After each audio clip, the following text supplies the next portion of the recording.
Peyğəmbəri görürlər, cəmaat da gəlir.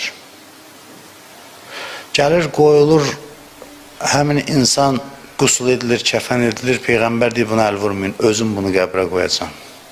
Özü qəbrə qoyur, daxil olur, qəbirdə dua eləyir, özü cənazə namazını qılır. Ondan sonra torpağı tökür üstünə, sonra Həzrət Əli əleyhissalama deyir, gəl gedək. Ayrılandan sonra Həzrət Əliyə deyir Peyğəmbər sallallahu ki, yəqin ki, məndən soruşarsan, niyə buna bu qədər hörmət elədim? Niyə bunu bu qədər hörmətlə dəfn elədim? Özüm öz əlimlə meyit namazını qıldım, torpaq altına qoydum. Niyə? Deyir, nəyə görə ya Rasulallah? Deyir, çünki gördüm, ürəyində, qəlbində sənin məhəbbətin var. Sənin məhəbbətin, sənin sevgivin əlamətini gördüm bunda. Ona görə də bu şəkildə sayğı göstərdim, hörmət göstərdim. Hər zamanda, dünyanın hər yerində